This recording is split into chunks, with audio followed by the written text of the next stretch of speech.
اب آئیے بسم اللہ الرحمن الرحیم، اب یہ سورہ بقرہ شروع ہو رہی ہے۔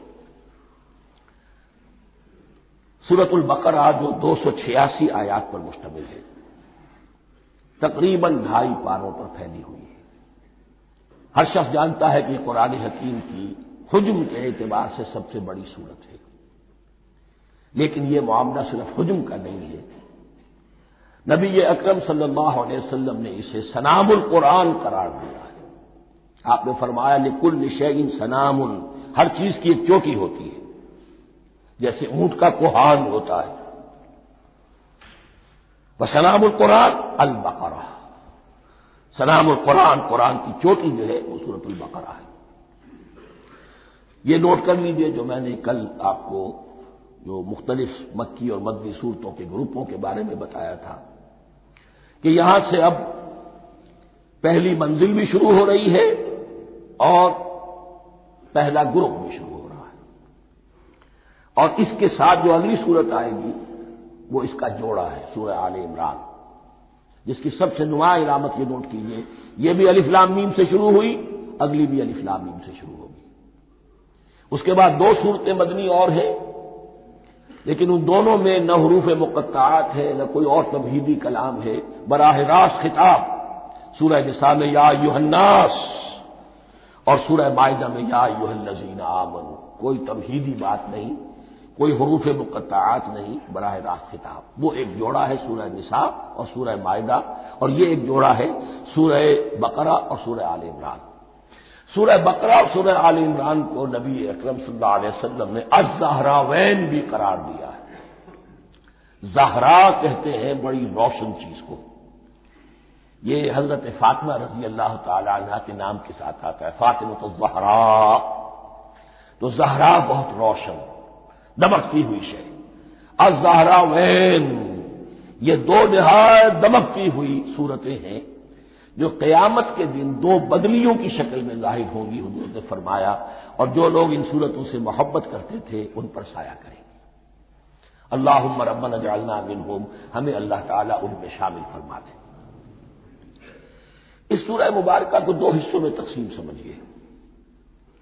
ویسے تو یہ کہ رکوع آئیں گے، پارے بھی بدلیں گے اس میں، لیکن حصے 2 ہیں۔ پہلے حصے میں اصل روئے سخن سابقہ امت مسلمہ سے ہے، یہود سے، بنی اسرائیل سے۔ دوسرے حصے میں اصل خطاب موجودہ امت مسلمہ سے ہے، امت محمد سے صلی اللہ علیہ وسلم۔ پہلے حصے میں 18 رکوع ہیں لیکن آیات 152 ہیں۔ دوسرے حصے میں 22 رکوع ہیں لیکن آیات 134 ہیں۔ گویا کہ اس سے آپ کو توازن نظر آئے گا کہ اگرچہ ادھر رکوعوں کی تعداد کم ہے 18، لیکن آیات کی تعداد زیادہ ہے 152۔ دوسرے حصے میں رکوعوں کی تعداد زیادہ ہے 22، لیکن آیات کی تعداد 134۔ اسی لیے اس کا ایک نام میں نے تجویز کیا ہے، وہ اس لیے تاکہ کچھ حقائق آپ کے ذہنوں میں ان ناموں کے حوالے سے بھی انشاءاللہ محفوظ ہو جائیں گے۔ سورۃ الامتین، 2 امتوں کی سورت، اس لیے کہ تقریباً نصف اس کی ساری بحث جو ہے، مرکزی بحث، وہ سابقہ امت مسلمہ بنی اسرائیل، اور دوسرا نصف اس میں سارا خطاب وہ ہے موجودہ امت مسلمہ یعنی امت محمد صلی اللہ علیہ وسلم۔ اس کا جو پہلے 18 رکوع ہے یا پہلا حصہ ہے، اس کے اندر ڈویژن فردر ہوگی ورٹیکل، عمودی، پہلے 4 رکوع، پھر 10 رکوع، پھر 4 رکوع۔ لیکن جو 22 رکوع ہیں دوسرے حصے کے، دوسرے نصف کے، اس میں ڈویژن جو ہے جو ہاریزونٹل ہے، وہ افقی تقسیم ہے، عمودی نہیں، افقی۔ وہ میں بعد میں بیان کروں گا جب ہم وہاں پہنچ جائیں گے۔ ان کو پہلے سمجھ لیجئے کہ اس پہلے حصے کی جو تقسیم میں نے کی ہے، پہلے 4 رکوع، پھر 10 رکوع اور پھر 4 رکوع۔ پہلے 4 رکوع یوں سمجھیے کہ پورے قرآن مجید کے لیے اس کی حکمت اور فلسفے کا جو حصہ مکی قرآن میں بیان ہو چکا تھا اس کا خلاصہ ہے۔ جب یہ سورت نازل ہو رہی ہے تو یہ تو مدینہ میں حضور تشریف لا چکے ہیں، 12-13 سال جو ہے گزر چکے ہیں، اور ان 12-13 سالوں کے دوران 2/3 قرآن نازل ہو چکا ہے۔ اس میں جو بھی حکمت، فلسفہ اور بنیادی دعوت، یہ جو چیزیں مکی قرآن میں بیان ہوئی، ان کا خلاصہ نچوڑ نکال کر یہاں 4 رکوعوں میں رکھ دیا گیا۔ اگرچہ ان میں بھی جب گہرائی میں آپ دیکھیں گے تو روح سخن جو ہے وہ بنی اسرائیل کی طرف ہے، وہ میں بعد میں عرض کروں گا، لیکن اضافی طور پر یہ سمجھ لیجئے کہ پورے مکی قرآن کے حکمت اور پیغام کا خلاصہ ان 4 رکوعوں میں۔ پھر 10 رکوع ہیں جن میں براہ راست خطاب ہے سابقہ امت مسلمہ، یا بنی اسرائیل۔ اس کے بھی 2 حصے ہیں۔ پہلے ایک رکوع میں دعوت ہے، بڑا انداز اس کا بڑا پیارا ہے، اس میں دعوت ہے، ایمان لاؤ محمد پر صلی اللہ علیہ وسلم۔ اور اس کے بعد 9 رکوع ہیں ملامت کے، ملامت، تنقید، تم نے یہ کیا اور یہ کیا اور یہ کیا، ہم نے یہ احسان کیے، یہ احسان کیے، یہ احسان کیے، تم نے یہ ناشکری کی، یہ ناشکری کی، یہ ناشکری کی۔ اور اس سب کا نتیجہ آخری 4 رکوعوں میں ہے کہ اب تمہیں اس منصب سے معزول کیا جا رہا ہے جس پر تم 2000 برس تک فائز رہے، اور تمہیں ہٹا کر اب ایک نئی امت محمد کی شکل میں جو وجود میں آ چکی ہے صلی اللہ علیہ وسلم، اسے اس پر فائز کیا جا رہا ہے۔ اور اس کی علامت کے طور پر اسے میں کہا کرتا ہوں کورونیشن، تاج پوشی۔ ایک امت معذور، دوسری امت اس کا نصب ہو رہا ہے، اس کی تاج پوشی کے لیے سمبل، علامت کیا ہے؟ قبلہ تحویل، وہ قبلہ یروشلم سابقہ امت کا قبلہ اب ادھر رخ نہیں ہوگا، اب اہل توحید کا قبلہ یہ مکے کی طرف ہوگا، بیت اللہ کی طرف ہوگا۔ تو تحویل قبلہ کا مضمون ہے جو ان 4 رکوعوں میں آتا ہے۔ تو یہ میں نے تھوڑی سی تمہید جو ہے آپ کے سامنے رکھ دی ہے۔ اب بسم اللہ کیجیے۔ بسم اللہ الرحمن الرحیم، الف لام میم۔ الف لام میم یہ حروف مقطعات ہیں، یہ علیحدہ علیحدہ پڑھے جاتے ہیں، علم نہیں پڑھ سکتے اس کو۔ الف لام میم، ہا میم، ہا علیحدہ، میم علیحدہ، اگرچہ لکھے ہوئے ہوتے ہیں جڑے ہوئے، کاف ہا یا عین صاد لکھے ہوئے جڑے ہوئے، پڑھے جائیں گے علیحدہ علیحدہ، قطع علیحدہ کرنا۔ تو حروف مقطعات، ان کے بارے میں ایک بات تو جو ہے اجماعی ہے، سب کے نزدیک مسلم ہے، ان کا کوئی حتمی مفہوم اور ان کے حتمی معنی کسی کو معلوم نہیں سوائے اللہ اور اس کے رسول کے۔ اس معنی میں یوں بھی کہا گیا یہ کوڈ ورڈز ہیں، جیسے کہ کوئی میسیجز جو ہیں ادھر ادھر بھیجے جاتے ہیں، سیکرٹ میسیجز، تو کچھ کوڈ ورڈز ہوتے ہیں جس سے سمجھ میں آتا ہے کہ یہ بات واقعتاً صحیح سورس سے آ رہی ہے، واللہ عالم۔ لیکن اس کا کوئی مفہوم اور اس کے معنی جو ہیں وہ اتفاق اس پر ہے، اگرچہ بعض حضرات نے کچھ اپنی سی کوشش کی ہے، کچھ مفہوم جو ہے بنانے کی، وہ اپنی جگہ پر ہے، لیکن یہ کہ کسی حضرت عبداللہ ابن عباس رضی اللہ تعالی عنہما نے بعض ایسی کوششیں کی ہیں، لیکن ان کی رائے کو بھی ان کی ذاتی رائے سمجھا گیا ہے، امت نے اسے قبول نہیں کیا۔ اجماع اور کنسنسس اسی پر ہے کہ اس کے معنی اور مفہوم کسی کو معلوم نہیں سوائے اللہ اور اس کے رسول کے۔ البتہ بعض چیزیں ایسی ہیں کہ وہ اگر نوٹ کر لی جائیں تو شاید آئندہ ہے اس میں کچھ راز کھلنے کے امکانات پیدا ہو جائیں۔ دیکھیے عربی زبان کے جو الفابیٹس ہیں ان کی تعداد 29 ہے یا 28 ہے، میں بتا چکا ہوں۔ الف اور حمزہ کو ایک سمجھے تو 28 ورنہ 29۔ پہلی بات یہ نوٹ کیجئے قرآن حکیم کی 114 سورتوں میں سے 29 سورتوں میں ان کے شروع میں یہ حروف مقطعات آئے۔ دوسری بات یہ کہ اس میں 28 کا نصف کیجئے تو 14 استعمال ہوئے، 14 نہیں استعمال ہوئے، بالکل آدھی تعداد استعمال ہوئی ہے۔ تیسرے یہ کہ جو شروع اور آخر اور درمیان 3 حصوں میں تقسیم کر دیجئے آپ، 9 9 9 پلواڑی 27، ایک طرف 10 رہ جائیں گے۔ پہلے حصے میں سے بہت کم حروف لیے گئے، بہت کم۔ آخری حصے میں تقریباً تمام حروف ہیں، تقریباً۔ درمیانی حصہ وہ ہے کہ جس میں آپ نے دیکھا ہے کہ عربی میں جوڑوں کی شکل میں ہے، صاد ضاد، فرق کیا ہے نقطے کا، سین شین، فرق کیا ہے نقطوں کا، را زا، فرق کیا ہے نقطے کا۔ تو جو بھی نقطے والا لفظ ہے وہ نہیں لیا گیا، اور جو بغیر نقطے کے غیر منقوط ہے وہ لیا گیا۔ پھر اس میں 3 صورتیں ہیں جن میں ایک ایک حرف آیا ہے، سورہ قاف، سورہ نون، سورہ صاد۔ پھر صورتیں ہیں جن میں 2 آئی ہیں، جن میں 3 آئے ہیں، پھر 4 آئے ہیں۔ 2 ہی صورتیں ہیں جن میں 4 ہیں، اور 2 ہی صورتیں جن میں 5 ہیں۔ تو یہ ہے صرف یوں سمجھیے کہ اعداد و شمار۔ اس کے حوالے سے کچھ آدمی غور کرے تو شاید کوئی بات نکلے۔ باقی وہ مثال میں آپ کو بتا دیتا ہوں کہ حضرت عبداللہ ابن عباس نے ایک رائے ظاہر کی کہ الف لام میم در حقیقت ایک جملے کا خلاصہ ہے۔ انا اللہ اعلم، پہلا لفظ انا، اس کا الف لے لیا، درمیانی لفظ اللہ، اس کا درمیانی لام لے لیا، تیسرا لفظ اعلم، یہ آخری لفظ ہے، آخری حرف میم لے لیا، انا اللہ اعلم، میں اللہ جانتا ہوں، واللہ اعلم، واقعتاً اللہ ہی جانتا ہے۔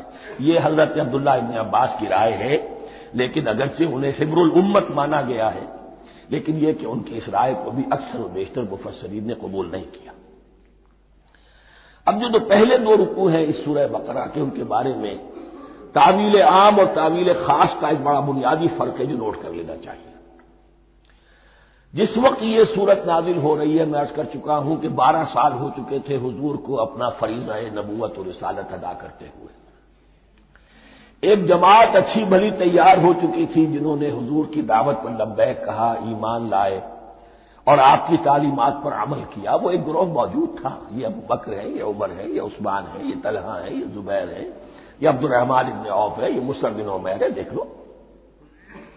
اور ایک گروہ وہ تھا کہ جو حق کو جان کر پہچان کر محض اپنی ضد اور ہٹ درمی کی باعث وہ کفر پر آ گیا تھا۔ اور اب ایک تیسرا گروہ پیدا ہو رہا تھا مدینے میں آ کر، وہ ابھی ایمبریونک سٹیج میں ہے، کہ جو داعی ہے، مدعی ہے کہ ہم مانتے ہیں لیکن حقیقت میں نہیں مانتے۔ یہ 3 قسم کے گروہ دنیا میں ہمیشہ پائے جائیں گے، ہمیشہ۔ اب اسے میں اس کو لا رہا ہوں تعویل عام کی طرف۔ جب بھی کبھی کوئی دعوت اٹھے گی انقلابی، ایک ہوتا وعظ و نصیحت، ٹھیک ہے، جس نے بھی فائدہ اٹھایا اٹھا لیا۔ ایک ہوتی ہے دعوت انقلابی، وہ انقلابی دعوت کا ہدف ہوتا ہے نظام کو بدلنا۔ نظام بدلتا ہے تو ظاہر بات ہے کہ جو لوگ اس نظام میں جن کے ویسٹڈ انٹرسٹ ہیں اور جن کو پریولیجز حاصل ہیں، جن کے مفادات ہیں، وہ تو لازماً اپنے نظام کا تحفظ کریں گے، ٹکراؤ ہوگا، تصادم ہوگا، تصادم میں جانی نقصان بھی ہوگا، مالی نقصان بھی ہوگا۔ یہ گویا کہ کسی انقلابی دعوت کے لوازم ہیں، اگر یہ شے نہ ہو تو دعوت انقلابی ہے ہی نہیں۔ اس اعتبار سے ہر انقلابی دعوت کے جواب میں 3 طبقے پیدا ہو جاتے ہیں۔ ایک وہ کہ جو اس دعوت کو قبول کرتے ہیں دیانت کے ساتھ، خلوص کے ساتھ، اخلاص کے ساتھ، اور پھر پوری جواں مردی کا ثبوت دیتے ہیں، ہر کے بعد آباد، اب جو آئے سو آئے، جان دینی پڑے حاضر ہیں، مال دینا پڑے حاضر ہیں، کوئی تکلیف آئے، کوئی مشقت آئے، کوئی مصیبت آئے، کوئی قربانی کرے، حاضر۔ جب پکارا گیا واپس نہیں پھیرا کوئی فرمان جنوں کا، اور تنہا نہیں لوٹی کبھی آواز جرس کی، خیریت جا راحت تن صحت داما، سب بھول گئی مصلحت اہل ہوس کی۔ ایک وہ لوگ ہوتے ہیں کہ جو اڑ جاتے ہیں ضد پر، ہٹ درمی پر، ماننے کے باوجود، جاننے کے باوجود کہ بات تو ٹھیک ہے جو کہہ رہے ہیں، کیسے مان لیں؟ ہماری سیادت، ہماری چودراہٹ، ہمارے مفادات، ہمارے یہ ساری چیزیں، ان سب کے اوپر زد پڑ رہی ہے۔ یہ لوگ اڑ جاتے ہیں، اور پھر کوئی دعوت، کوئی نصیحت، کوئی مزید افہام و تفہیم ان کے حق میں مفید نہیں ہوتی۔ اس لیے کہ صحیح بات ہے جو کہتے ہیں کہ سوتے کو تو جگایا جا سکتا ہے، جاگتے ہو کیسے جگائے؟ کوئی سویا ہوا ہے تو آپ وہ جگا دیں گے، جو جاگا ہوا ہے لیکن وہ بنا ہوا ہے، وہ اٹھنے کو تیار ہی نہیں ہے، تو آپ کیسے اٹھا دیں گے اس کو؟ تو جو لوگ جان بوجھ کر حق کو پہچان کر رد کر دیتے ہیں، پھر ان کے حق میں کوئی دعوت، کوئی نصیحت، کوئی تبلیغ، کوئی انذار، کوئی تبشیر مفید نہیں ہوتی۔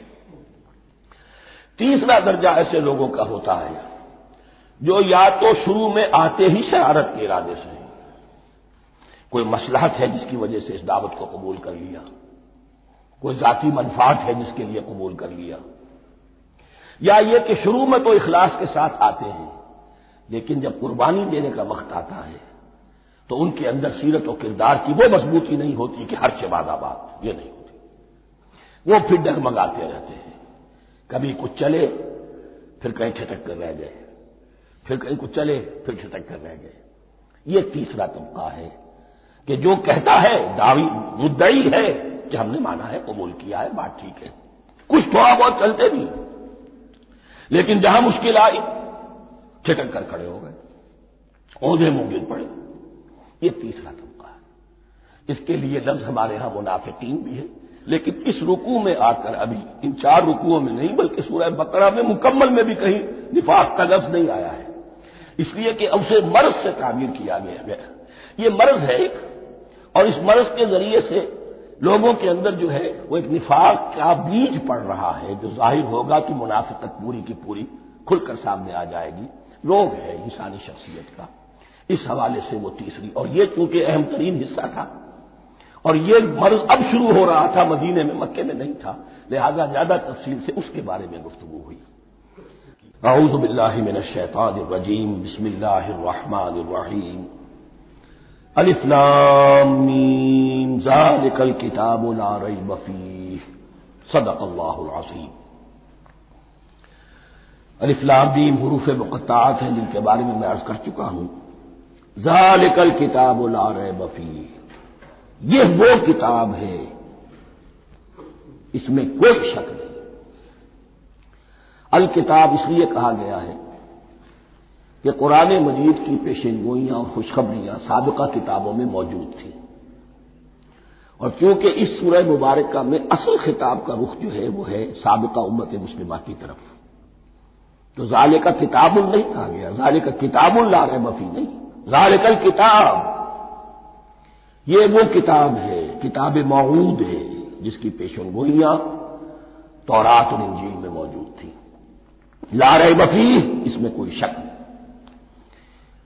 حرف اورا ریب، نئے، تبدیل، نئے، یہی الفاظ آئے ہیں سورہ سجدہ کے شروع میں بھی، الف لام میم تنزیل الکتاب لا ریب فیہ رب العالمین، لا ریب فیہ من رب العالمین، فیہ ھدی للمتقین۔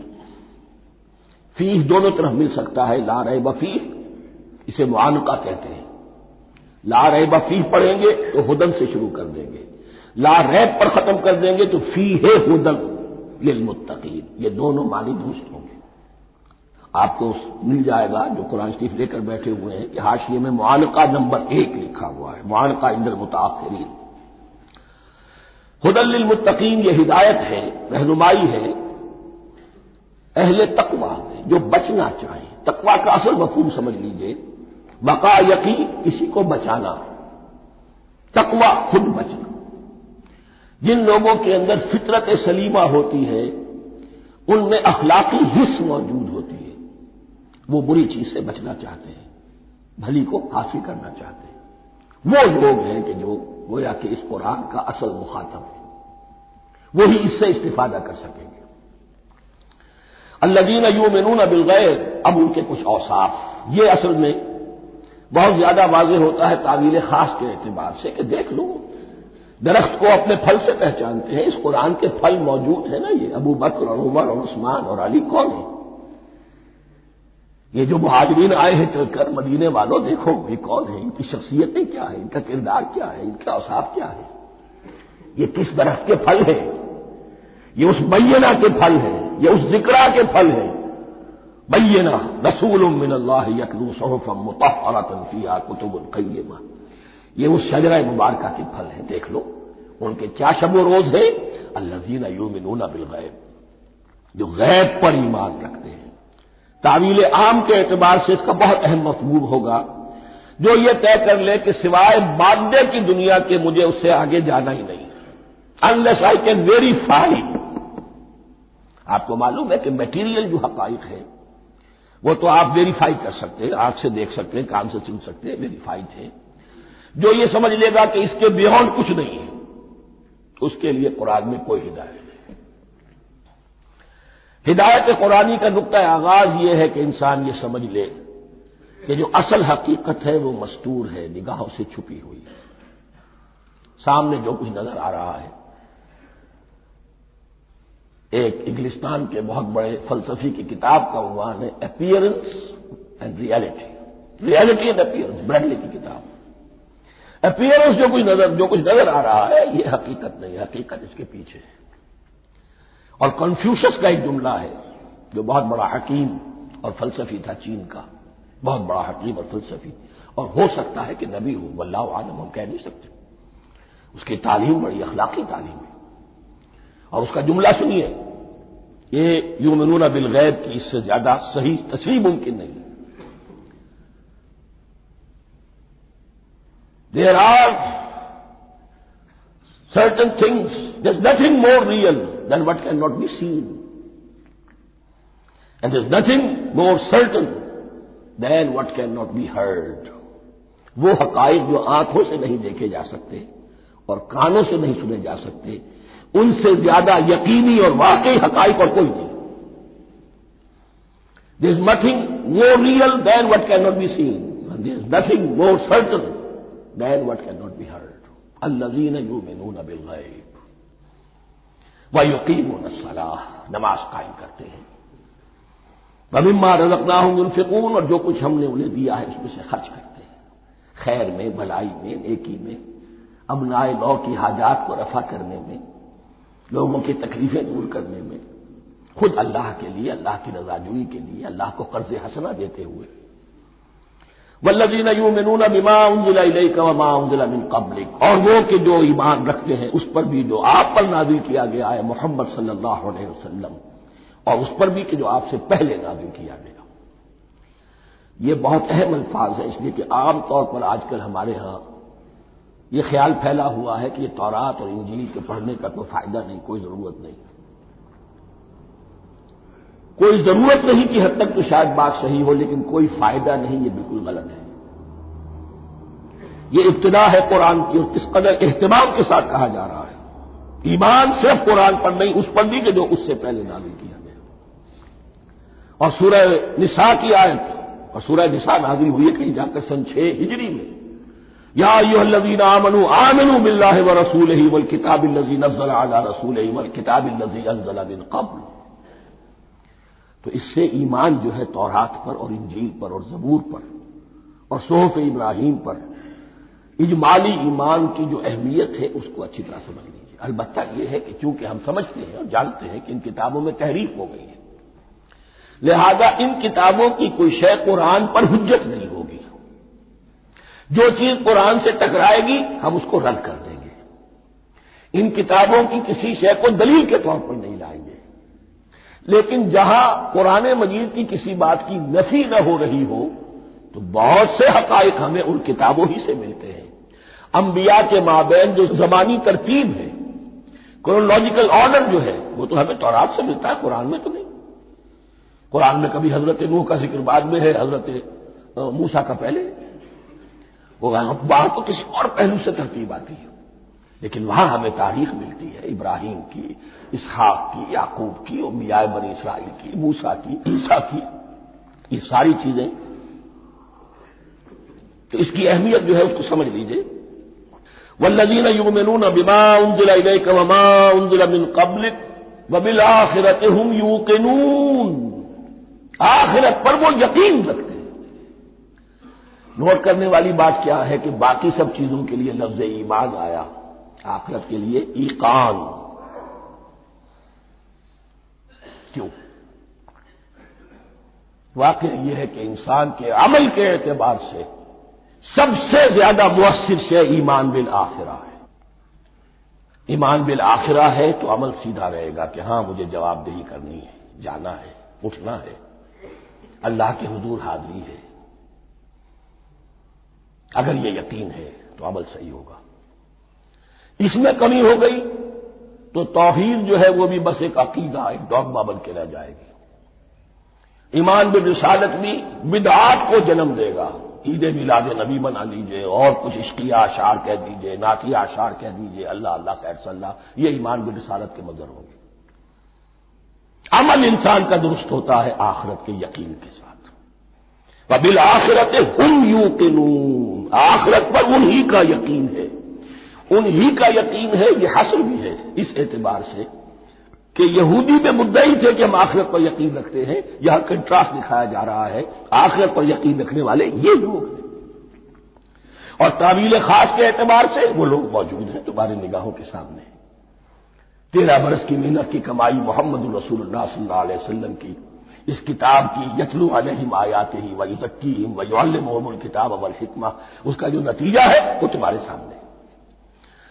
اولئک علی ھدی من ربہم، یہ وہ لوگ ہیں جو اپنے رب کی طرف سے ہدایت پر ہیں.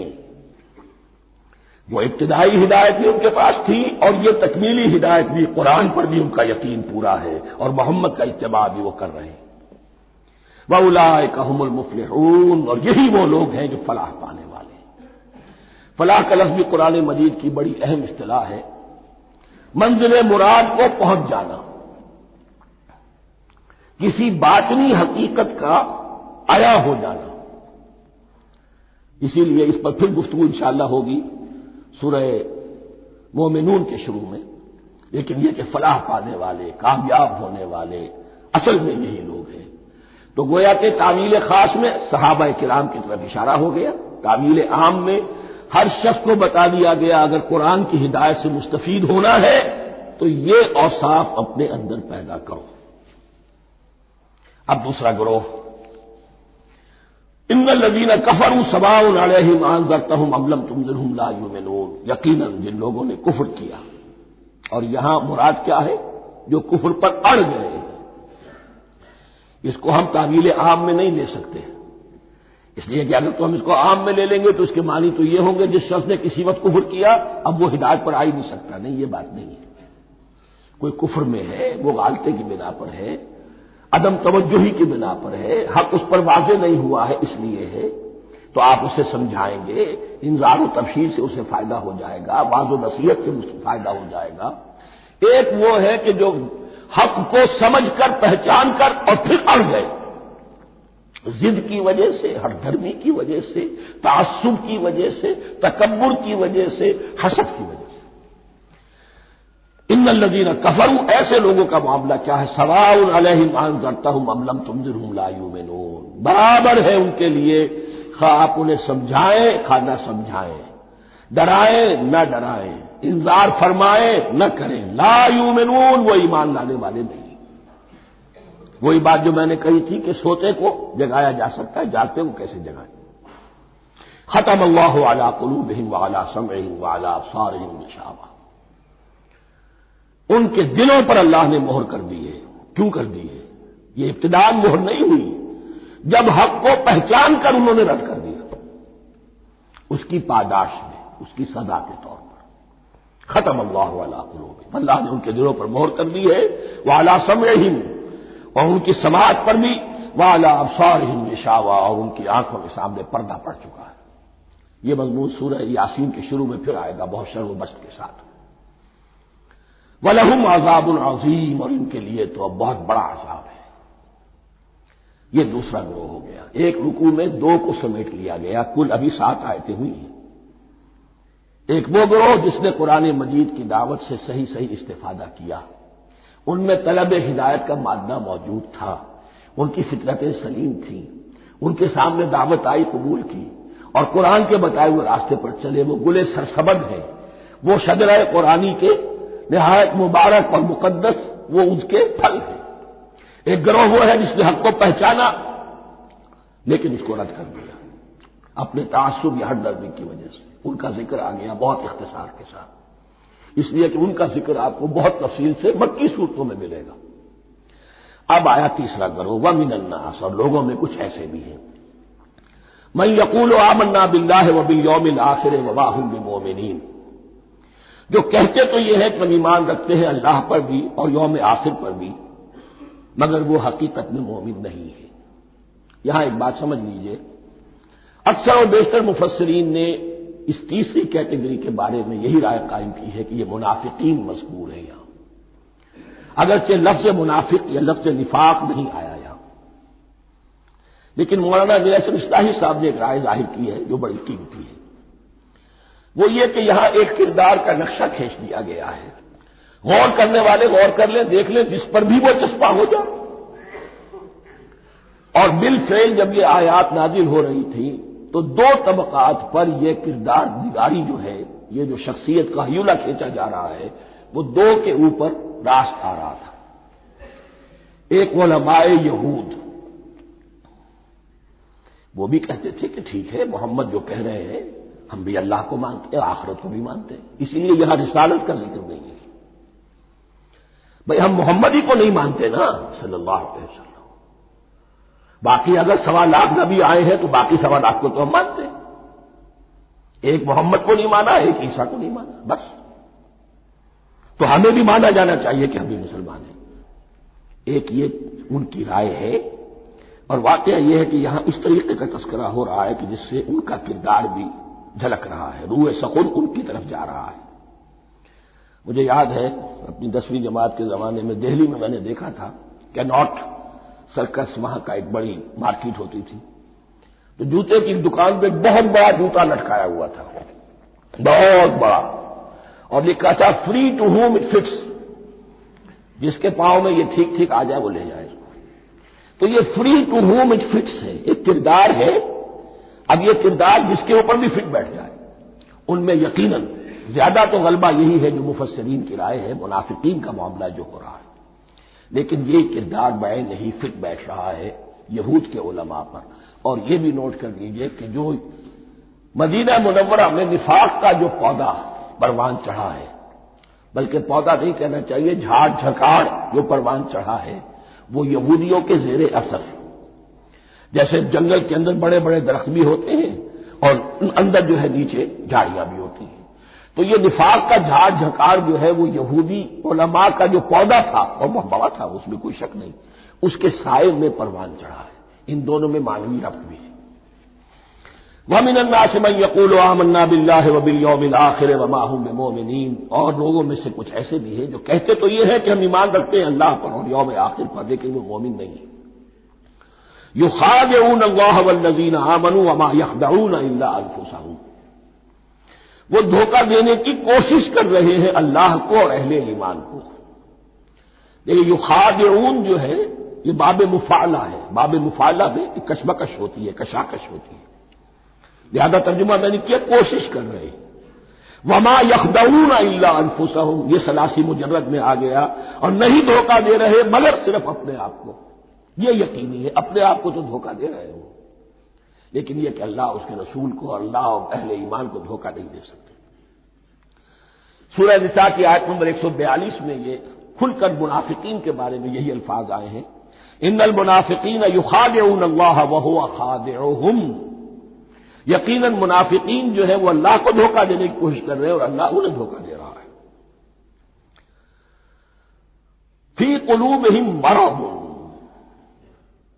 ایک لفظ اور رہ گیا، وما یشعرون، انہیں اس کا شعور نہیں ہے۔ یہ بہت اچھی طرح نوٹ کر لیجیے، منافقین کی بھی اکثریت وہ تھی جنہیں اپنے نفاق کا شعور نہیں تھا، وہ اپنے تئیں سمجھتے تھے اپنے آپ کو مسلمان، وہ کہتے تھے یہ بے وقوف لوگ ہیں، محمد رسول اللہ کے بارے میں کہتے تھے یہ خام خواہ جو ہے انہوں نے لڑائی بھڑائی مول لے لی ہے اہل مکہ کے ساتھ، کیا ضرورت ہے، امن کے ساتھ جو ہے بات کرنی چاہیے۔ وہ سمجھتے تھے کہ ہم خیر خواہ ہیں، ہم بھلی بات کہہ رہے ہیں، یہ بے وقوف لوگ ہیں، دیکھتے نہیں کہ کس سے ٹکرا رہے ہیں، ہاتھ میں اسلحہ نہیں ہے اور لڑائی کے لیے جا رہے ہیں، تو بے وقوف تو یہ ہے، لیکن وہ سمجھتے تھے کہ ہم تو بڑے مخلص ہیں، ہم مسلح ہیں۔ تو ما یشعرون بہت ضروری ہے۔ بعض لوگ منافق ایسے بھی تھے کہ جو اسلام میں داخل ہی ہوتے تھے دھوکہ دینے کی خاطر، اور ان پہ پہلے دن سے واضح ہوتا تھا کہ ہم مسلمان نہیں ہیں، ہم نے اسلام کا لبادہ اوڑھا ہے صرف دھوکے کے لیے۔ اس کا ایک ذکر سورہ آل عمران میں آئے گا، لیکن اکثر و بیشتر منافقین دوسری طرح کے تھے جنہیں اپنے نفاق کا شعور حاصل نہیں تھا۔ فی قلوبہم مرض، ان کے دلوں میں ایک روگ ہے، بیماری ہے۔ یہ روگ اور بیماری کیا ہے؟ ایک لفظ میں اس کو تعبیر کیا جائے، کردار کی کمزوری۔ Weakness of character. ایک شخص وہ ہوتا ہے کہ جو سمجھتا ہے یہ حق ہے، حق کے بعد آباد، اب جو ہو سو ہو. ایک حق کو حق پہچان کر رد کر دیتا ہے، وہ کافر ہو گیا. ایک حق کو حق پہچان کر آیا تو صحیح، لیکن ویکنیس آف کیریکٹر کی وجہ سے قوت ارادی کمزور ہے. آخرت بھی چاہتے ہیں، دنیا کو بھی ہاتھ سے دینے کو تیار نہیں. یہاں کا بھی کوئی نقصان نہ ہو اور آخرت کا بھی سارا بھلا ہمیں مل جائے. یہ وہ لوگ ہیں در حقیقت کہ اس کو کہا روگ. فی قلوبہم مرض فزادہم اللہ مرضا، تو اللہ نے ان کے مرض میں اضافہ کر دیا. یہ اللہ کی سنت ہے. آپ حق پر چلنا چاہیں، حق کا راستہ آپ کے لیے آسان کر دے گا. آپ برائی کی طرف جانا چاہیں، بڑی سے بڑی برائی آپ کے لیے ہلکی ہوتی چلی جائے گی. کوئی خاص بات ہی نہیں، چلو یہ بھی کر گزرو، جب یہ کر لیا تو یہ بھی کر گزرو. اور اگر آپ بین لٹکنا چاہیں تو اللہ اسی پہ چھوڑ دیتا ہے. ٹھیک ہے، آپ سمجھتے ہیں ہم کامیاب ہو رہے ہیں. ہم نے مسلمانوں کو بھی دھوکہ دے لیا، وہ ہمیں مسلمان سمجھتے ہیں. اور یہودیوں کو بھی دھوکہ دے لیا، وہ سمجھتے ہیں کہ ہم ان کے ساتھی ہیں، تو سمجھا کامیاب ہو رہے ہیں. حقیقت میں کامیابی نہیں. فی قلوبہم مرض فزادہم اللہ مرضا ولہم عذاب علیم بما کانوا یکذبون، اور ان کے لیے تو دردناک عذاب ہے. عذاب عظیم کا لفظ آیا تھا اوپر کفار کے لیے، وَلَهُمْ عَذَابٌ عَظِيمٌ، 7ویں آیت ختم ہوئی. اور عذاب علیم کا لفظ آیا یہاں، ان کے لیے دردناک المناک عذاب ہے. بما کانوا یکذبون، بسبب اس جھوٹ کے جو وہ بول رہے تھے. وَإِذَا قِيلَ لَهُمْ لَا تُفْسِدُوا فِي الْأَرْضِ، اور جب ان سے کہا جاتا تھا مت فساد کرو زمین میں. مراد کیا ہے اس سے؟ کہ جب محمد کو مان لیا کہ اللہ کے رسول ہیں، اب ٹھیک ٹھیک پیروی کرو، ان کے پیچھے چلو. ان کا حکم ہے تو جنگ کے لیے نکلو. ان کی طرف سے تقاضا آتا ہے مال پیش کرو. اور اگر تم اس سے کتراتے ہو تو فساد مچا رہے ہیں، جماعتی زندگی کے اندر فتنہ و فساد پیدا کرو. وَإِذَا قِيلَ لَهُمْ لَا تُفْسِدُوا فِي الْأَرْضِ قَالُوا إِنَّمَا نَحْنُ مُصْلِحُونَ، وہ کہتے تھے نہیں ہم تو صلح کرانے والے ہیں، اصلاح کرنے والے ہیں. ہم چاہتے ہیں لڑنا بیڑنا کوئی اچھی بات نہیں ہے، ٹکراؤ تصادم یہ کوئی اچھے کام تھوڑا ہی ہے. بس ٹھنڈے ٹھنڈے دعوت دیتے رہو، جو چاہے قبول کر لے، جو چاہے رد کر دے. خواہ یہ ٹکرانا اور یہ جنگ کرنا اور اللہ کے دین کو غالب کرنے کے لیے یہ قربانی دو اور یہ مصیبت جھیلو اور یہ مشقت برداشت کرو اور یہ چیز چھوڑو اور یہ ترک کرو، یہ کاہے کے لیے؟ وَإِذَا قِيلَ لَهُمْ لَا تُفْسِدُوا فِي الْأَرْضِ قَالُوا إِنَّمَا نَحْنُ مُصْلِحُونَ أَلَا إِنَّهُمْ هُمُ الْمُفْسِدُونَ وَلَٰكِن لَّا يَشْعُرُونَ. آگاہ ہو جاؤ کہ وہی ہے مفسد، فساد پھیلانے والے. اس لیے کہ محمد رسول اللہ کی دعوت ہے زمین میں اصلاح کے لیے. اس اصلاح کے لیے کچھ آپریشن کرنا پڑے گا. مریض اس درجے کو پہنچ چکا ہے کہ آپریشن کے بغیر اس کی شفا نہیں ہوگی. اب اگر تم اس کے راستے میں رکاوٹ بنتے ہو تو در حقیقت تم فساد مچا رہے ہو، لیکن تمہیں اس کا شعور نہیں. الا انہم هم المفسدون ولکن لا یشعرون. پھر دیکھیے نوٹ کیجیے، شعور نہیں ہے. شعوری نفاق اور شے ہے، غیر شعوری نفاق ہے کہ جس کا یہ سارا تذکرہ ہو رہا ہے. وَإِذَا قِيلَ لَهُمْ آمِنُوا كَمَا آمَنَ النَّاسُ، اور جب ان سے کہا جاتا ہے ایمان لاؤ جیسے دوسرے لوگ ایمان لائے. آخر دیکھو دوسرے یہ اہل ایمان ہیں، جب بلاوا آتا ہے فوراً لبیک حاضر ہوتے، جو بھی ہو. یہ تم جو ہے آخر تم نے اور روش اختیار کی. وَإِذَا قِيلَ لَهُمْ آمِنُوا كَمَا آمَنَ النَّاسُ قَالُوا أَنُؤْمِنُ كَمَا آمَنَ السُّفَهَاءُ. وہ کہتے ہیں کہ کیا ہم ایمان لائے جیسے یہ بے وقوف لوگ ایمان لائے. انہیں تو اپنے نفع کی فکر، نہ نقصان کی فکر، نہ خطرات کا کوئی خیال، نہ اندیشوں کا کوئی گمان. جان جائے مال جائے، اولاد کو چھوڑ دیں، گھر بار چھوڑ کے آ گئے ہیں. ان سے بڑے بے وقوف کون ہوں گے؟ بال بچے چھوڑ آئے ہیں کفار مکہ کے رحم و کرم پر، سرداران قریش جو چاہے ان کے ساتھ کریں. تو یہ تو بے وقوف لوگ ہیں. آج کل آپ کہتے ہیں ایسے ہی لوگوں کو فینیٹکس ہیں. یہ فینیٹکس ہے. دیکھ بھال کر چلنا چاہیے، دائیں بائیں دیکھ کر چلنا چاہیے، نفع نقصان کا خیال کر کے چلنا چاہیے. چاہے حق ہے ٹھیک ہے، لیکن بہرحال اپنی مصلحتوں کو بھی اور اپنی اہل و عیال کی مصلحتوں کو بھی دیکھنا چاہیے. یہ لوگ تو معلوم ہوتا ہے کہ بالکل دیوانے ہو گئے، فینیٹکس ہو گئے۔ وَإِذَا قِيلَ لَهُمْ آمِنُوا كَمَا آمَنَ النَّاسُ قَالُوا أَنُؤْمِنُ كَمَا آمَنَ السُّفَهَاءُ أَلَا إِنَّهُمْ هُمُ السُّفَهَاءُ وَلَٰكِن لَّا يَعْلَمُونَ، آگاہ ہو جاؤ کہ وہی بے وقوف ہیں لیکن انہیں علم نہیں ہے۔ وہ صادق الایمان جو ایمان کی ہر تقاضے کو پورا کرنے کے لیے ہر وقت حاضر ہے، ان سے بڑا عقل مند کوئی نہیں، ان سے بڑا سمجھدار کوئی نہیں۔ انہوں نے یہ جان لیا ہے کہ اصل زندگی آخرت کی زندگی ہے، یہ نہیں ہے، یہ تو عارضی ہے، کل نہیں آج ختم ہو جائے، آج نہیں ابھی ختم ہو جائے، کیا فرق پڑے گا؟ جانا تو ہے، اب نہیں تو کل، کل نہیں تو پرسوں جانا تو ہے۔ تو عقل تو ان کے اندر ہے۔ الا انہم هم السفہاء ولکن لا یعلمون واذا لقوا الذین آمنوا قالوا آمنا، اور جب یہ ملتے ہیں ان سے جو اہل ایمان ہیں تو کہتے ہیں ہم بھی ایمان رکھتے ہیں۔ اب یہ ان دونوں پر آئے گا۔ عام جو یہودی تھے وہ بھی کہتے تھے کہ ہم بھی تو آخر اللہ کو مانتے ہیں، آخرت کو مانتے ہیں، اور منافق تو تھے ہی جو رسول کو بھی مانتے تھے۔ وَإِذَا خَلَوْا إِلَىٰ شَيَاطِينِهِمْ، اور جب یہ اپنے شیطانوں کے پاس خلوت میں ہوتے ہیں، اور یہاں شیاطین سے مراد ہیں اہل کتاب یہود کے علماء، ان کے سردار، یا عبداللہ ابن ابی جو منافقین مدینہ کا سردار تھا۔ اگر وہ کبھی ملامت کرتا ہے دیکھو تم تو معلوم ہوتا ہے بالکل مسلمانوں میں شامل ہی ہو گئے پوری طرح سے، تمہیں کیا ہو گیا، تم ہر بات مان رہے ہو۔ اب انہیں یہ کچھ نہ کچھ اپنی وفاداری کا یقین دلانے کے لیے کہنا پڑتا تھا، نہیں نہیں ہم انہیں بیوقوف بنا رہے ہیں، ہم ان سے ذرا تمسخر کر رہے ہیں، ہم ہیں آپ کے ساتھ ہی، آپ فکر نہ کریں۔ اسی لیے یہ دو منہ ہونا، نفق کہتے ہیں سرنگ کو جس کے دو دروازے ہوتے ہیں، باقی زیر زمین ہے۔ نافقہ گوہ کا بل ہے کہ دو دروازے رکھتا ہے، دو اس کے منہ رکھتا ہے کہ ادھر سے اگر کتا داخل ہو جائے شکار کے لیے تو ادھر سے نکل بھاگے، ادھر سے آئے تو ادھر سے نکل بھاگے۔ تو دو منہ انسان، یہ در حقیقت جس کو پھر سورہ نساء میں کہا گیا لا الہ الا ولا الہ الا، نہ ادھر کے ہیں نہ ادھر کے، مذبذبین بین ذالک، اس کے درمیان مذبذب ہو کر رہ گئے۔ یہ شیطان کا لفظ یہاں سمجھ لیجئے کہ اس کے دو رائے ہیں کہ یہ شطنہ سے بنا ہے یا شات سے بنا ہے، شین الف طوئے یا شین طا نون۔ شطنہ کے معنی تباہ ادا کو بہت دور ہو گیا، دور ہو گیا، شیطان سے مراد جو اللہ کی رحمت سے بہت دور ہو گیا۔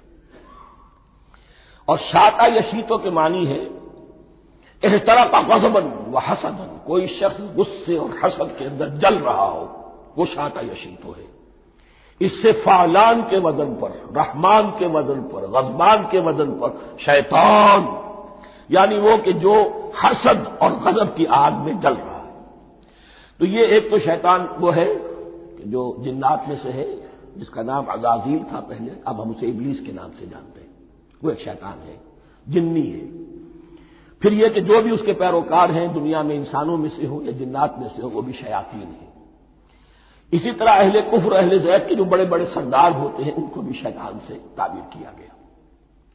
وَإِذَا خَلَوْا إِلَىٰ شَيَاطِينِهِمْ قَالُوا إِنَّا مَعَكُمْ، اور جب وہ خلوت میں ہوتے ہیں، علیحدگی میں ہوتے ہیں اپنے شیاطین کے پاس، سرداروں کے پاس، کہتے ہیں ہم تو آپ کے ساتھ ہیں، انما نحن مستہزئون، یہ تو ہم ان مسلمانوں کو بیوقوف بنا رہے ہیں، ان سے استہزاء کر رہے ہیں، تمسخر کر رہے ہیں، ہم تمسخر میں کہہ دیتے ہیں کہ ہم بھی آپ کے ساتھ ہیں، آمنا۔ اللہ یستہزئ بہم ویمدہم فی طغیانہم یعمہون، حقیقت کیا ہے کہ اللہ ان کا مذاق اڑا رہا ہے اور ان کو ڈھیل دے رہا ہے کہ وہ اپنے عقل کے اندھے پن میں بڑھتے چلے جائیں۔ اللہ تعالیٰ جیسا میں نے عرض کیا رسی دراز کرتا ہے، کچھ تو غلط راستے پر جانا ہے تو جاؤ بھائی، فوراً تو نہیں پکڑتا، اگر فوراً پکڑ لے تو سیدھا ہو جائے گا، چلتے جاؤ، جانا چاہتے جاؤ۔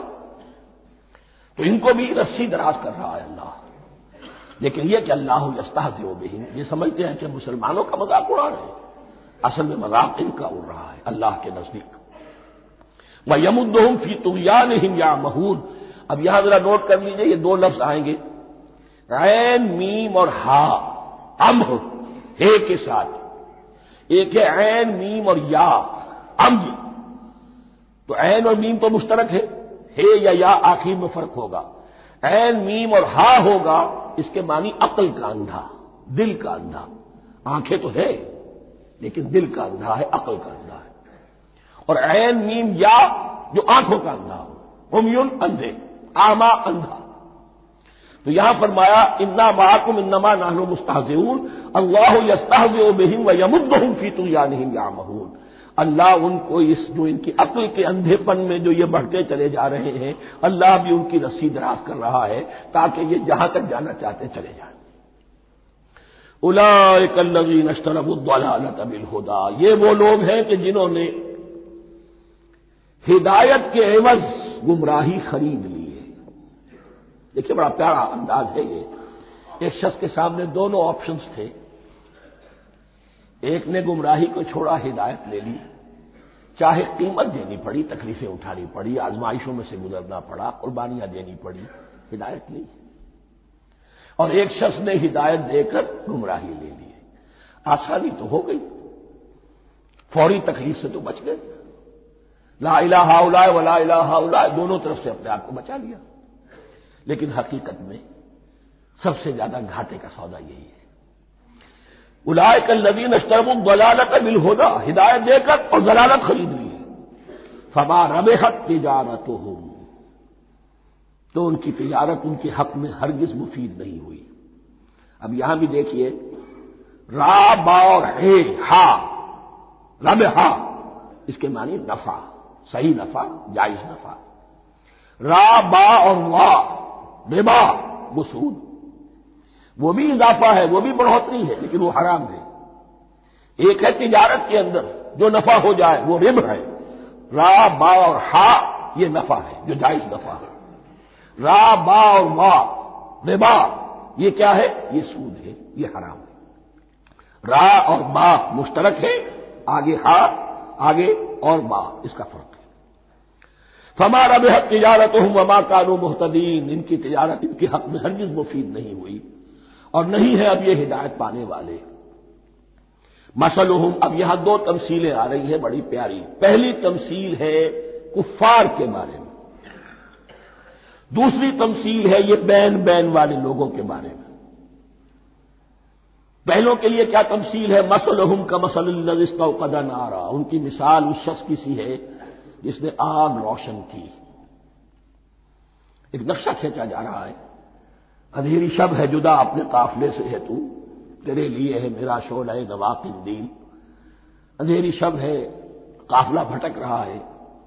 کچھ لوگ بڑی ہمت کرتے ہیں، اندھیرے میں بھی ادھر ادھر سے لکڑیاں جمع کرتے ہیں اور آگ روشن کر دیتے ہیں. لیکن عین اس وقت جب آگ روشن ہوتی ہے کچھ لوگوں کی بینائی سلب ہو جاتی ہے.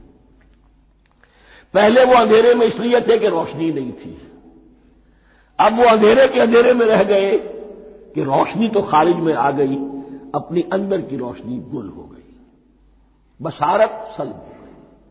یہ مثال ہے ان کفار کی کہ حضور کی آمد سے پہلے سب بھٹک رہے تھے، کوئی حقیقت واضح نہیں تھی، قافلہ انسانیت بھٹک رہا تھا اندھیری شب میں.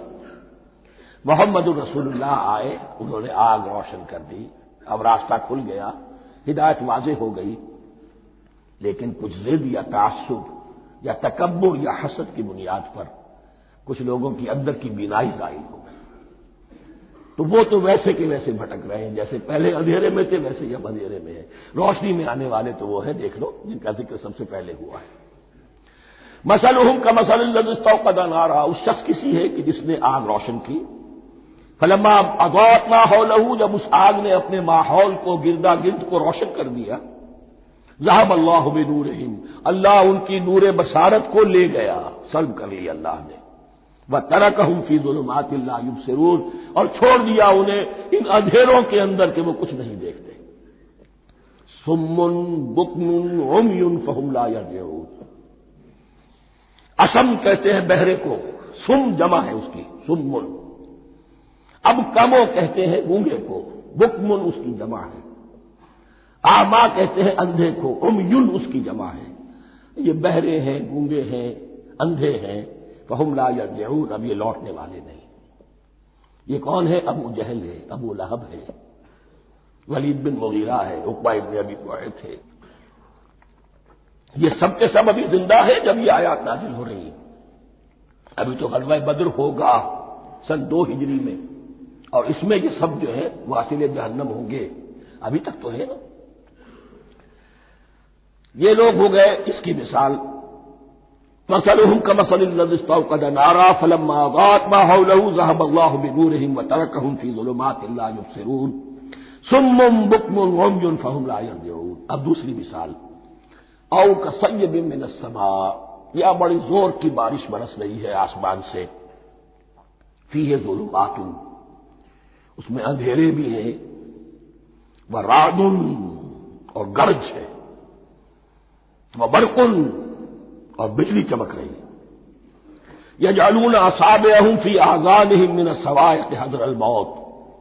کچھ لوگ ہیں کہ جو اپنی انگلیاں اپنے کانوں کے اندر ٹھونسے ہوئے ہیں کہ وہ جو کڑک ہے اس سے ان کی جانیں نہ نکل جائیں، موت نہ آ جائے. کڑکا ایسا ہے کہ اس کڑکے سے بچنے کے لیے اپنی انگلیاں اپنے کانوں میں ٹھونس رکھی ہیں.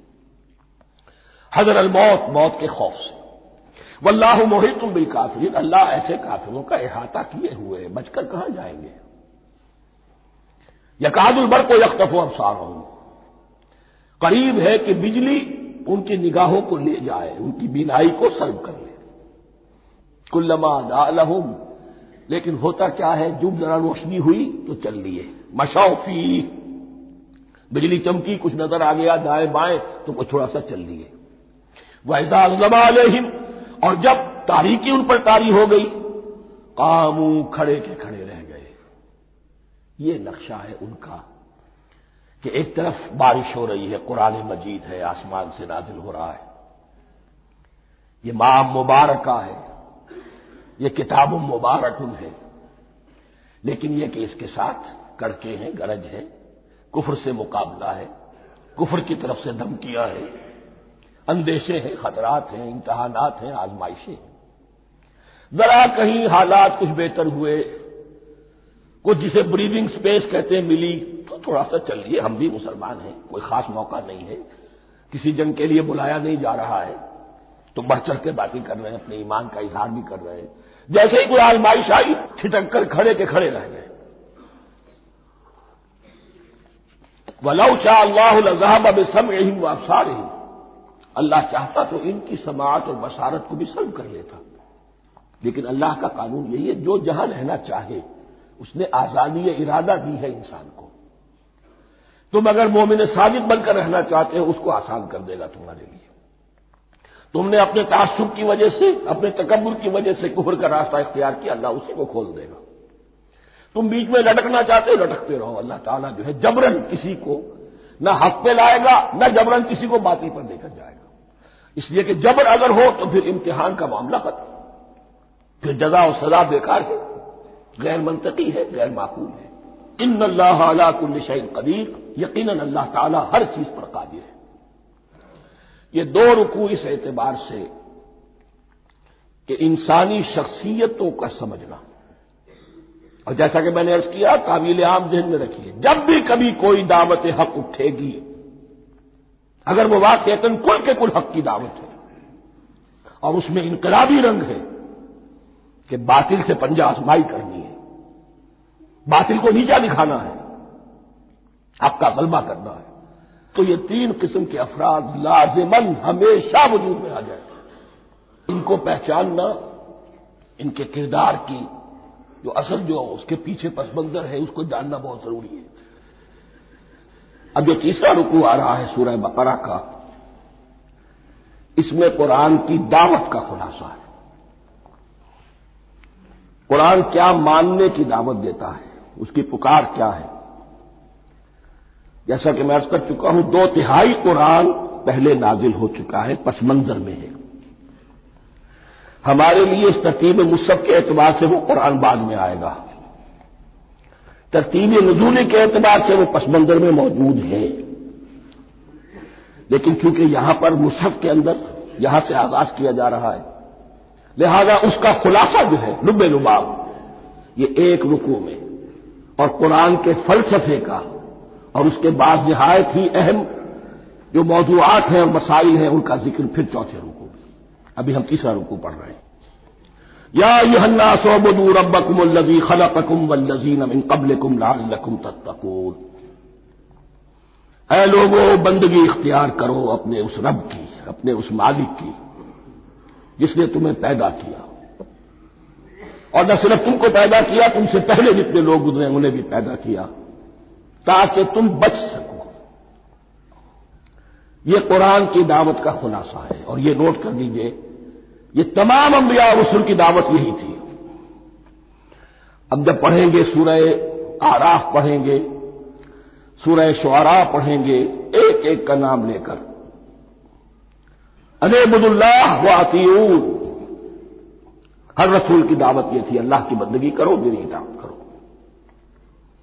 یا قوم اعبدوا اللہ ما لکم من الہ غیرہ، اے میری قوم کے لوگوں اللہ کی بندگی کرو، تمہارا کوئی الہ اور معبود اس کے سوا نہیں ہے۔ پھر حضور قرآن یہی عبادت رب انسان کی تخلیق کی غایت ہے، وما خلقت الجن والانس الا لیعبدون، ہم نے جنوں اور انسانوں کو پیدا ہی صرف اس لیے کیا ہے کہ ہماری بندگی کریں۔ لیکن یہاں ایک فرق بہت بڑا ہے، تمام رسولوں کی دعوت یہی ہے، محمد رسول اللہ کی بھی یہی ہے، لیکن بڑا فرق کیا ہے؟ باقی تمام رسولوں کی دعوت آپ کو ملے گی یا قوم، اے میری قوم کے لوگوں، یہاں ہے یا ایھا الناس، اے بنی آدم، اے بنی نوع انسان۔ معلوم ہوا کہ تمام رسول حضور سے پہلے صرف اپنی اپنی قوموں کی طرف آئے ہیں، پہلے اور آخری اور کامل رسول ہیں اللہ کے محمد صلی اللہ علیہ وسلم، جن کی دعوت آفاقی ہے۔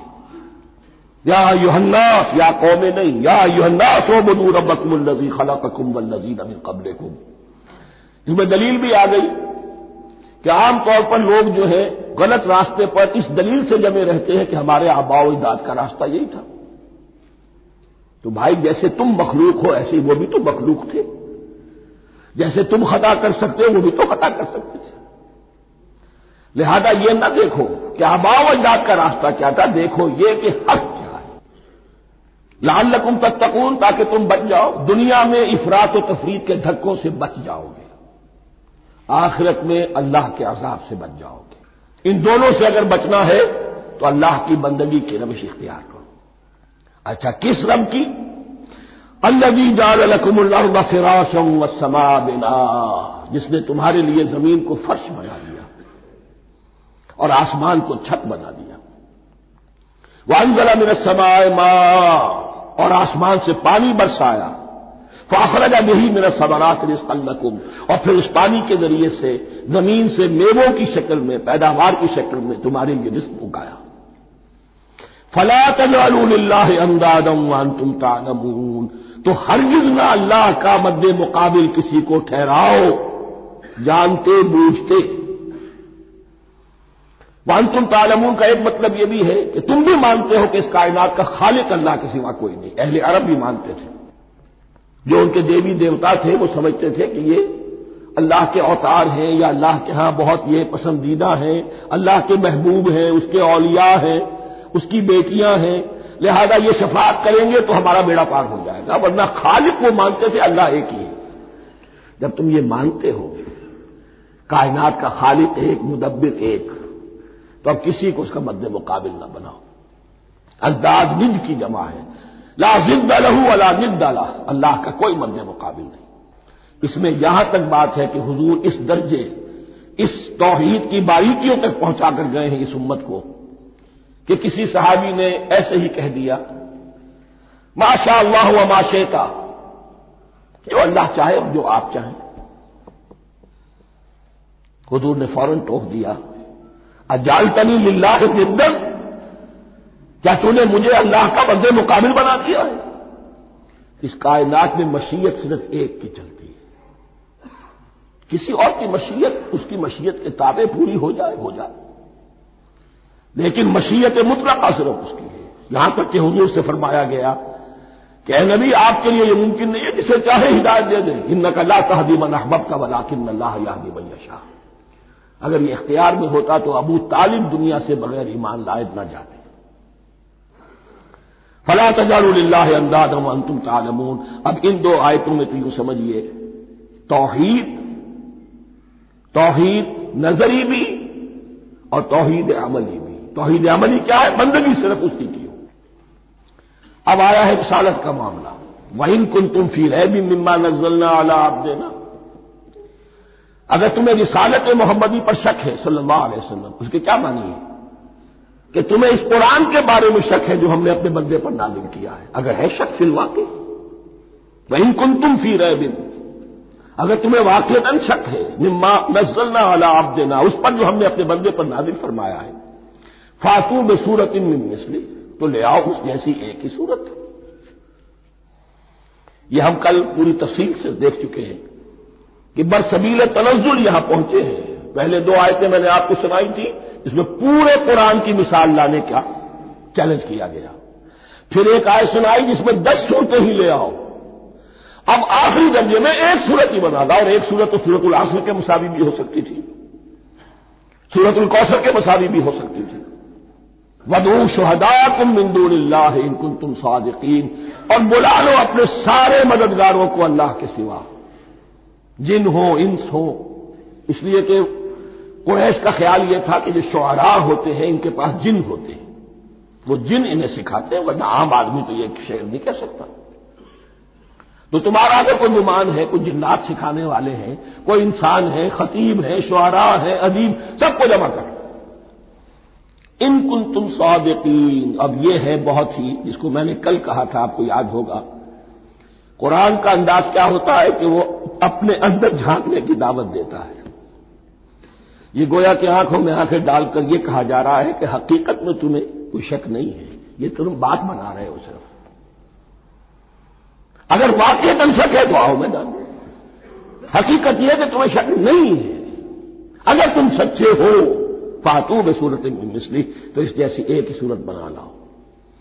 فإن لم تفعلوا، اب ذرا انداز دیکھیے تحدی کا اور چیلنج کا، پھر اگر تم یہ نہ کر پاؤ وَلَن تفعلوا، اور ہرگز نہیں کر سکو گے، یہ چیلنج کون دے سکتا ہے؟ اللہ کے سوا کوئی نہیں دے سکتا۔ یہ انداز کسی کتاب کا نہیں ہے، ذالک الکتاب لا ریب فیہ، یہ کسی کا نہیں ہے۔ فإن لم تفعلوا وَلَن تفعلوا، پھر اگر تم نہ کر پاؤ اور تم ہرگز نہیں کر پاؤ گے، فاتقوا النار التي وقودها الناس والحجارہ، تو ڈرو اس آگ سے جس کا ایندھن بنے گے انسان اور پتھر۔ اعدت للکافرین، کافروں کے لیے تیار کر لی گئی ہے، بھڑکا دی گئی ہے۔ پتھروں کا ذکر خاص طور پر کیوں ہے؟ دو اس کے امکانات ہیں۔ آپ کو معلوم ہے کہ وہ جو پتھر کا کوئلہ ہوتا ہے اس کی آگ بڑی سخت ہوتی تھی، عام جو ہمارا یہ لکڑی کا کوئلہ ہوتا ہے اس کے مقابلے میں، اور دوسرے یہ بھی کہ چونکہ انہوں نے جو معبود تلاش کرتے تھے وہ پتھر کے ہوتے تھے، تمہارے ساتھ ہی تمہارے ان معبودوں کو بھی جھونکا جائے گا، وہ بھی جلیں گے، تاکہ تمہاری حسرت کے اندر اضافہ ہو۔ ان سے ہم دعائیں مانگا کرتے تھے، ان کے سامنے ماتھے ٹیکتے تھے، ان کے سامنے ڈنڈوت کرتے تھے، ان کو چڑھاوے چڑھاتے تھے۔ اب یہاں گویا کہ ایمان باللہ توحید، ایمان بالرسالت اور ایمان بالآخرت، فاتقوا النار التي وقودها الناس والحجارہ اعدت للکافرین وبشر الذین آمنوا وعملوا الصالحات، اور بشارت دے دیجیے اے نبی ان لوگوں کو کہ جو ایمان لائے اور جنہوں نے نیک عمل کیے، ان لہم جنات تجری من تحتها الانہار، کہ ان کے لیے وہ باغات ہیں کہ جن کے دامن میں ندیاں بہتی ہوں گی، لفظی ترجمہ ہوگا جن کے نیچے ندیاں بہتی ہوں گی۔ مراد اس سے کیا ہے؟ عام فطری باغ وہ ہوتے تھے کہ جس میں ذرا اونچائی پر جو ہے درخت لگے ہوئے ہیں اور دامن میں ندی بہ رہی ہے، تو اس سے خود بخود جو ہے وہ اریگیشن، نیچرل اریگیشن ہو رہی ہے، درختوں کے جڑوں تک پانی پہنچ رہا ہے۔ بارہ ترجمہ آپ لفظی کریں، ان کے نیچے ندیاں بہتی ہوں گی یا یہ کہ جن کے دامن میں ندیاں بہتی ہوں گی۔ کلما رزقوا منها من ثمرۃ رزقا، جب بھی کبھی انہیں دیا جائے گا کوئی پھل رزق کے طور پر کھانے کے لیے جنت میں، قالوا هذا الذي رزقنا من قبل، وہ کہیں گے یہ تو وہی شے ہے جو ہمیں پہلے بھی ملتی تھی۔ اس کا ایک مفہوم یہ ہے، یہ جو نزل ہے، ابتدائی جو ہے دعوت ہے، ابتدائی ضیافت جو ہوگی اس میں وہی چیزیں کہ جو معروف ہے، جانی پہچانی ہے۔ یہ رمان، یہ دیکھیے یہ انار آ رہا ہے خوبصورت، یہ انگور ہے خوبصورت، یہ نخیل ہے، یہ نخل ہے، یہ رطب ہے، لیکن ذائقے کی کوئی جو کوئی نسبت و تناسب بھی نہیں ہوگا. وہ کہیں گے یہ وہی شے ہے جو ہمیں پہلے ملتی تھی. وہ اتو بھی متشابہہ، مشابہ تو ہوگی وہ، لیکن ان کے ذائقے میں زمین و آسمان کا فرق ہوگا. اور ایک یہ بھی مفہوم لیا گیا کہ آخرت میں جنت میں بھی وہی میوے ملتے رہیں گے، لیکن ان کا ذائقہ بدلتا رہے گا. شکل وہ ہوگی لیکن ذائقہ وہی رہے گا کہ جس سے انسان کی بھی طبیعت بڑھ جاتی ہے ایک ہی شے کو کھاتے ہوئے. وَلَهُمْ فِيهَا أَزْوَاجٌ مُطَهَّرَةٌ، اور ان کے لیے ہوں گے اس میں بہت ہی پاک باز، نہایت پاک کی ہوئی بیویاں ہوں گی. ازواج مطہرۃ وہم فیہا خالدون، اور اس میں رہیں گے ہمیشہ ہمیشہ. یہ تو تین جو اصول ہیں دین کے دعوت ایمان، توحید اور رسالت اور معاد، ایمان باللہ، ایمان بالرسول، ایمان بالآخرہ. اب ذرا کچھ ضمنی مسائل ہیں کہ جو بعض کفار کی طرف سے، بعض معتزلین کی طرف سے پیش ہوتے تھے، وہ کبھی بھی اس چیلنج کا مقابلہ تو نہ کر سکے، میدان میں تو نہ آ سکے. یہ بالکل ایسی بات ہے جیسے کسی مصور کی تصویر پر اعتراض کرنے والے تو بہت تھے. جب کہا گیا کہ ذرا یہ لیجیے قلم، اس کو ٹھیک کر دیجیے، یہ برش آپ کے ہاتھ میں دیتا ہوں، اب سب پیچھے ہٹ گئے. تو کوئی صورت قرآن کے مقابلے میں لانا وہ تو ان کے لیے ممکن نہیں تھی، لیکن ادھر ادھر سے اعتراضات کرنے کے لیے جو زبانیں کھلتی تھی ان میں سے ایک اعتراض نقل کیا جا رہا ہے. وہ یہ تھا کہ وہ کہتے تھے کہ قرآن مجید میں مکھی کی تشبیہ آئی ہے، یہ تو بڑی حقیر سی ہے. اعلیٰ کلام ہو اور اعلیٰ متکلم ہو، وہ ایسی حقیر چیزوں کا تذکرہ نہیں کرتا. بیت العنکبوت مکھی کا بھی ذکر ہے قرآن میں، اتنی حقیر شے کا، یہ کوئی اعلیٰ کلام نہیں.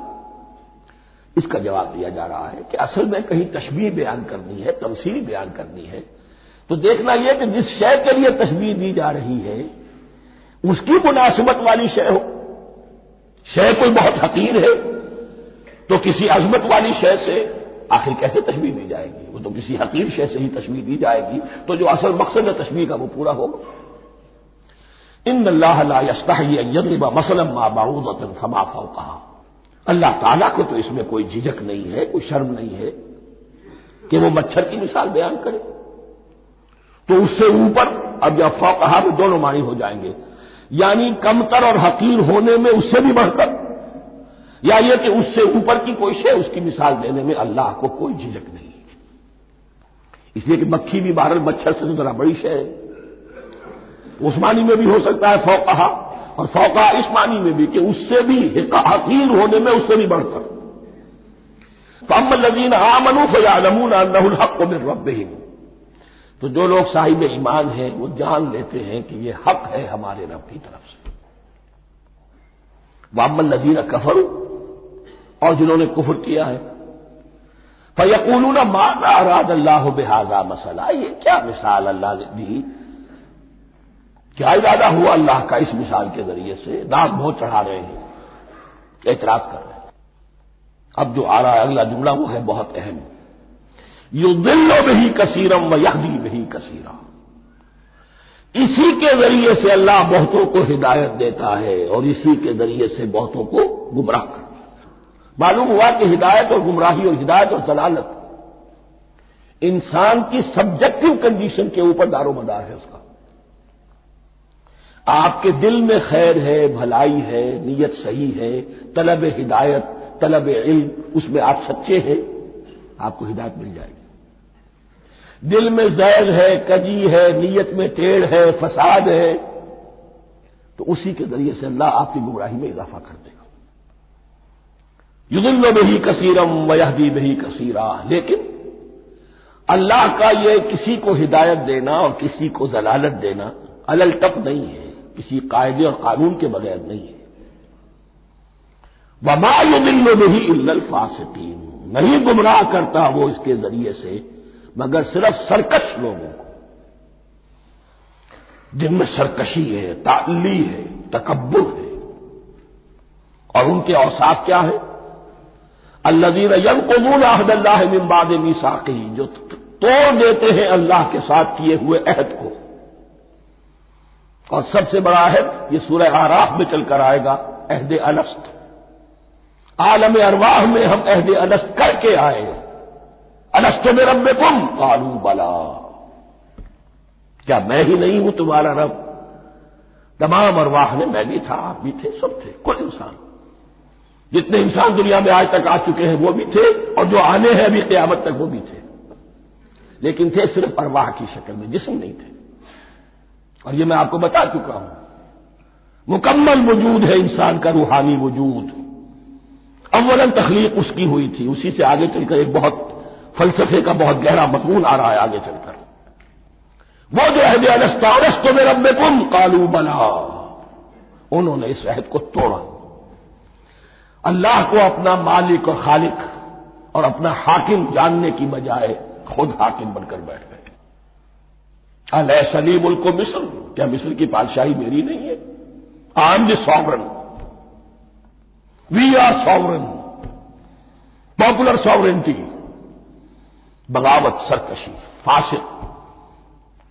وما يضل به الا الفاسقين الذين ينقضون عهد الله من بعد ميثاقه ويقطعون ما امر الله به ان يوصل، اور کاٹتے ہیں وہ چیز جسے اللہ نے جوڑنے کا حکم دیا ہے، اللہ نے صلہ رحمی کا حکم دیا ہے، یہ قطع رحمی کرتے ہیں مال کی طلب میں، بھائی بھائی کو ختم کرتا ہے اس کے مال کو ہتھیانے کے لیے، اپنی ذاتی اغراض کے لیے تمام اخلاقی حدود جو ہے انسان پسو پیش ڈال دیتا ہے، اپنا تکبر، اپنے لیے تعلی۔ الذین، آپ دیکھیے نوٹ کیجئے، اس میں ہماری شریعت کا فلسفہ یہ ہے، ایک تعلق ہے اللہ کا بندے کے ساتھ، حقوق اللہ، ایک ہے بندوں کا بندوں کے ساتھ، حقوق العباد۔ اللہ کا حق کیا ہے؟ اسے حاکم اور مالک، اور حاکم سمجھو، الملک سمجھو، خود اس کے بندے بنو۔ انسانوں کا حق کیا ہے؟ کونوا عباد اللہ اخوانا، سب آپس میں بھائی بھائی اللہ کے بندے بن جاؤ۔ اور اس میں سب سے اہم ترین رحمی رشتہ ہے، سگے بھائی، سگے بھائی بہنیں، پھر دادی، دادی کے اوپر جا کر وہ کزنز آ جائیں گے، پر دادی پر جا کر اور جمع ہو جائیں گے، یہاں تک کہ آدم و حوا پر تمام انسان جمع ہو جائیں گے۔ تو رحمی رشتے کی بڑی اہمیت ہے۔ تو وہ فاسقین کے جو توڑتے ہیں اللہ کے عہد کو، اس کو مضبوطی سے باندھنے کے بعد، وَيَقْطَعُونَ مَا أَمَرَ اللَّهُ بِهِ أَن يُوصَلَ وَيُفْسِدُونَ فِي الْأَرْضِ، انہی دونوں چیزوں کے نتیجے میں زمین میں فساد پیدا ہوتا ہے، یا اللہ کی اطاعت سے باغی ہو گئے اور یا آپس میں ایک دوسرے کی گردنیں کاٹنے لگے۔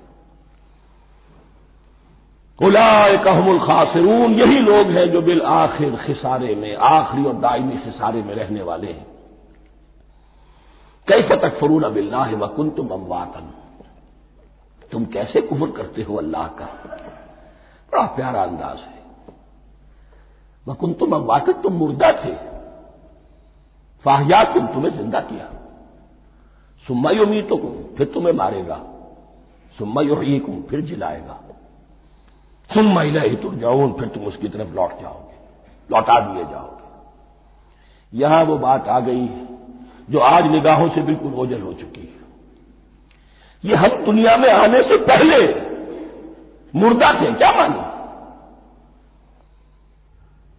یہ مضمون آ کر اصل میں سورہ غافر یا سورہ مومن میں چل کر اس کی پوری وضاحت ہوگی، لیکن چونکہ یہاں تذکرہ ہو چکا ہے عہد الست کا، ہماری پہلی تخلیق ہوئی عالم ارواح میں، ارواح کی صورت میں، پھر ہمیں سلا دیا گیا، وہ ہماری پہلی موت تھی۔ مردہ جو ہے معدوم نہیں ہوتا، مردہ ہوتا ہے، بے جان ہوتا ہے، سویا ہوا ہوتا ہے، اور موت کو اور نیند کو تشبیہ دی گئی ہے۔ پھر ہمیں اس جسد کے ساتھ یہاں زندہ کیا گیا، پھر موت طاری ہوگی، پھر ہمیں زندہ کیا جائے گا۔ یہ آیت جیسا کہ میں نے عرض کیا بہت بڑی اور بڑی گہری حکمت اور فلسفہ قرآن کی آیت ہے۔ کیسے اللہ کا انکار کرتے؟ کون تم اموات، تم مردہ تھے، سوئی ہوئی ارواح کی شکل میں تھے، فاحیاکم، تمہیں جگایا اس جسد کے ساتھ، زندہ کیا، ثم یمیتکم ثم یحییکم، پھر تمہیں مارے گا، پھر جلائے گا، ثم الیہ ترجعون، پھر تم اس کی طرف لوٹا دیے جاؤ گے۔ اور اب اس کے بعد جو آخری آیت ہے، هو الذی خلق لکم ما فی الارض جمیعا، اس نے تمہارے لیے بنایا ہے جو کچھ بھی زمین میں ہے۔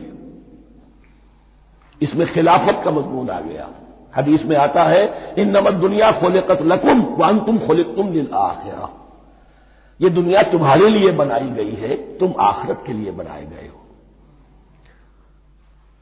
هو الذی خلق لکم ما فی الارض جمیعا، اس لیے کہ اگلی آیت پھر آ رہی ہے خلافت کی آیت، سارا کچھ زمین میں یہ بستر جو بچھایا اور یہ کائنات کو زمین کو سجایا تمہاری خلافت کے لیے۔ ثم استوى الى السماء فسواهن سبع سماوات، پھر وہ متوجہ ہوا آسمانوں کی طرف اور انہیں 7 آسمانوں کی شکل میں بنا دیا۔ جیسا کہ میں کل عرض کر چکا ہوں، یہ تاحال ابھی یہ آیات متشابہات میں سے ہے، 7 آسمانوں کی کیا حقیقت ہے ہم اس سے ابھی پورے طور سے واقف نہیں۔ وَهُوَ بِكُلِّ شَيْءٍ عَلِيمٌ، اور اسے ہر شے کا علم حقیقی حاصل ہے۔ بارک اللہ لی و لکم فی القرآن العظیم ونفعنی وإیاکم بالآیات